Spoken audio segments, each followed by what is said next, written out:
ಪ್ರಪಂಚಾದ್ಯಂತ ಇರುವ ಯಾವ ಹಿಂದೂಗಳು ಸಹ ಈ ಒಂದು ದಿನವನ್ನ, ಈ ಒಂದು ಕ್ಷಣವನ್ನ ಎಂದಿಗೂ ಮರೆಯಲ್ಲ ಅಂತ ಅನ್ಕೊಳ್ತೀನಿ. ಎಷ್ಟು ವರ್ಣಿಸಿದ್ರು ಸಾಕಾಗೋಲ್ಲ, ಅಷ್ಟು ಅದ್ಭುತವಾಗಿ ಕಾಣಿಸ್ತಾ ಇದೆ. ಅದನ್ನ ಕಲ್ಲಲ್ಲಿ ಕೆತ್ತಿರೋದಿಲ್ಲ. ಇನ್ನೂ ಒಂದು ವಿಶೇಷ ಏನು ಅಂತಂದ್ರೆ, ಶ್ರೀರಾಮ ಮಂದಿರದಲ್ಲಿ ಪ್ರತಿಷ್ಠಾಪನೆ ಆಗ್ತಾ ಇರೋ ಶ್ರೀರಾಮಲಲ್ಲ ವಿಗ್ರಹವನ್ನ ಕೆತ್ತಿರುವುದು ಬೇರಾರು ಅಲ್ಲ, ನಮ್ಮ ಮೈಸೂರಿನ ಹೆಮ್ಮೆಯ ಮಗ.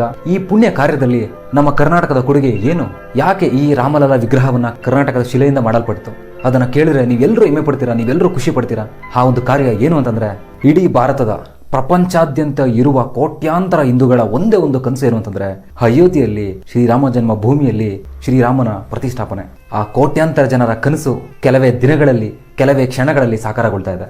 ಇಂಥ ಸುಸಂದರ್ಭದಲ್ಲಿ ಈ ಪುಣ್ಯ ಕಾರ್ಯದಲ್ಲಿ ನಮ್ಮ ಕರ್ನಾಟಕದ ಕೊಡುಗೆ ಏನು? ಅದನ್ನ ಕೇಳಿದ್ರೆ ನೀವೆಲ್ಲರೂ ಹೆಮ್ಮೆ ಪಡ್ತೀರಾ, ನೀವೆಲ್ಲರೂ ಖುಷಿ ಪಡ್ತೀರಾ. ಆ ಒಂದು ಕಾರ್ಯ ಏನು ಅಂತಂದ್ರೆ, ಅಯೋಧ್ಯೆಯಲ್ಲಿ ಶ್ರೀರಾಮ ಮಂದಿರದಲ್ಲಿ ಪ್ರತಿಷ್ಠಾಪನೆ ಆಗ್ತಾ ಇರೋ ಶ್ರೀರಾಮಲಲ್ಲ ವಿಗ್ರಹವನ್ನ ಕೆತ್ತಿರುವುದು ಬೇರಾರು ಅಲ್ಲ, ಮತ್ತಾರು ಅಲ್ಲ, ನಮ್ಮ ಕರ್ನಾಟಕದ, ನಮ್ಮ ಮೈಸೂರಿನ ಹೆಮ್ಮೆಯ ಮಗ, ಅದ್ಭುತ ಕಲಾವಿದ ಅರುಣ್ ಯೋಗಿರಾಜ್. ಎಂಥ ಪುಣ್ಯವಂತ ಅಲ್ವಾ, ಎಂಥ ಕಲಾವಿದ ಅಲ್ವಾ, ಎಂಥ ಯೋಗಿ ಅಲ್ವಾ. ಇನ್ನು ಮುಂದೆ ನಮ್ಮ ಅರುಣ್ ಯೋಗಿರಾಜ್ ಕೆತ್ತಿರುವ ಶ್ರೀರಾಮಲಲ್ಲ ವಿಗ್ರಹಕ್ಕೆ ಕೋಟ್ಯಾಂತರ ಜನ ಕೈ ಮುಗಿತಾರೆ, ಪೂಜಿಸ್ತಾರೆ, ಹಾರದಿಸ್ತಾರೆ, ಶ್ರೀರಾಮನನ್ನ ಕಣ್ತುಂಬ್ಕೋತಾರೆ. ಎಂಥ ಅದ್ಭುತ ಕೆಲಸ ಅಲ್ವಾ, ಎಂಥ ಅದ್ಭುತ ಕಾರ್ಯ ಅಲ್ವಾ. ಈ ರಾಮ ಜನ್ಮ ಭೂಮಿಗೆ ಕರ್ನಾಟಕದಿಂದ ಒಂದು ಅದ್ಭುತ ಕೊಡುಗೆ ಅಲ್ವಾ. ಇನ್ನೂ ಒಂದು ವಿಶೇಷ ಏನು ಅಂತಂದ್ರೆ, ಶ್ರೀರಾಮಲಲ್ಲ ವಿಗ್ರಹ ಮಾಡಲ್ಪಟ್ಟಿರುವ ಶಿಲೆ ಸಹ ನಮ್ಮ ಕರ್ನಾಟಕದ ಮೈಸೂರಿನ HD ಕೋಟೆಯ ಹಾರೋಹಳ್ಳಿಯ ಆ ಕಪ್ಪು ಶಿಲೆಯಿಂದ ಶ್ರೀರಾಮಲಲ್ಲ ವಿಗ್ರಹ ಮಾಡಲ್ಪಟ್ಟಿದೆ. ಇನ್ನೂ ಒಂದು ವಿಶೇಷ ಏನು ಅಂತಂದ್ರೆ, ಆ ಕಪ್ಪು ಶಿಲೆ ಇದ್ದಂಥ ಜಮೀನಿನ ಮಾಲೀಕನ ಹೆಸರು ಸಹ ರಾಮದಾಸ್ ಅಂತ. ಎಂಥ ಕೋಇನ್ಸಿಡೆನ್ಸ್ ಅಲ್ವಾ ಇದು. ನನ್ನ ಅನಿಸಿಕೆ ಪ್ರಕಾರ ಯಾಕೆ ಈ ರಾಮಲಲ್ಲ ವಿಗ್ರಹವನ್ನ ಕರ್ನಾಟಕದ ಶಿಲೆಯಿಂದ ಮಾಡಲ್ಪಡ್ತು, ಯಾಕೆ ನಮ್ಮ ಕರ್ನಾಟಕದ ಕಲಾವಿದನಿಂದ ಮಾಡಲ್ಪಡ್ತು ಅಂತಂದ್ರೆ, ಅದು ನಮ್ಮ ಕರ್ನಾಟಕ ಹನುಮನ ಜನ್ಮಸ್ಥಳ. ಹನುಮ ತನ್ನ ಜೀವನ ಪರ್ಯಂತ ಶ್ರೀರಾಮನ ಸೇವೆಯಲ್ಲಿ ಕಳೆದ.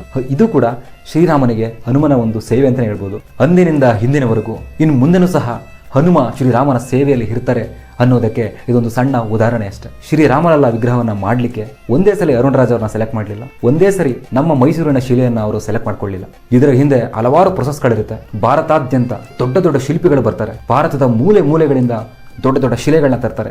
ಆದರೆ ಕೊನೆಗೆ ಅದು ವಿನ್ಯಾಸಗೊಂಡಿದ್ದು ನಮ್ಮ ಕರ್ನಾಟಕದ ಹೆಮ್ಮೆಯ ಕಲಾವಿದ ಅರುಣ್ ರಾಜ್ ಅವರಿಂದ. ಎಲ್ಲ ಕಡೆಯಿಂದ ಎಲ್ಲ ಬರ್ತಾರೆ, ಕೊನೆಗೆ 3 ಜನ ಮಾತ್ರ ಶಿಲ್ಪಿಗಳನ್ನ ಅವರು ಸೆಲೆಕ್ಟ್ ಮಾಡ್ತಾರೆ.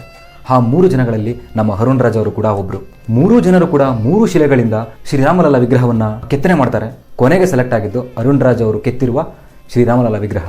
ಅರುಣ್ ರಾಜ್ ಈ ಹಿಂದೆ ಸಾವಿರಾರು ವಿಗ್ರಹಗಳನ್ನ ಕೆತ್ತಿದ್ದಾರೆ, ಆದರೆ ಅವರು 3 ರಾಷ್ಟ್ರೀಯ ವಿಗ್ರಹಗಳನ್ನ ಈ ರಾಷ್ಟ್ರಕ್ಕೆ ಕೊಟ್ಟಿದ್ದಾರೆ. ಒಂದು ಕೇದಾರನಾಥದಲ್ಲಿ ಶಂಕರಾಚಾರ್ಯರ ವಿಗ್ರಹ, ಇನ್ನೊಂದು ಇಂಡಿಯಾ ಗೇಟ್ ಅಲ್ಲಿ ನಮ್ಮ ಸುಭಾಷ್ ಚಂದ್ರ ಬೋಸ್ ರವರ ವಿಗ್ರಹ. ಶ್ರೀರಾಮಲಲ್ಲ ವಿಗ್ರಹ ಕೆತ್ತನೆ ಅರುಣ್ ರಾಜ್ ಅವರು ಹೇಳ್ಕೊಂಡಂತೆ ತಮ್ಮ ಜೀವನದಲ್ಲಿ ಮರೆಯಲಾಗದಂತ ಅವಿಸ್ಮರಣೀಯ ಕೆತ್ತನೆ ಅಂತ ಅವರೇ ಹೇಳ್ಕೊಂಡಿದ್ದಾರೆ. ರಾಮಲಲ್ಲ ಅಂದ್ರೆ ಬಹುಶಃ ನಿಮ್ಮೆಲ್ಲರೂ ಗೊತ್ತಿರುತ್ತೆ, ಶ್ರೀರಾಮ 5 ವರ್ಷದ ಹುಡುಗನಾಗಿದ್ದಾಗ ಹೇಗೆ ಕಾಣ್ತಾ ಇದ್ರು ಅನ್ನೋ ಒಂದು ವಿನ್ಯಾಸ ಈ ಒಂದು ಶ್ರೀರಾಮಲಲ್ಲ. ಪಾದದಿಂದ ಮುಡಿಯವರೆಗೆ 51 ಇಂಚು ಇರಬೇಕು ಅಂತ ಹೇಳಿ ಅದೇ ಪ್ರಕಾರವಾಗಿ ಅವರು ಶ್ರೀರಾಮಲಲ್ಲ ವಿಗ್ರಹವನ್ನು ಕೆತ್ತಿಕೊಟ್ಟಿದ್ದಾರೆ.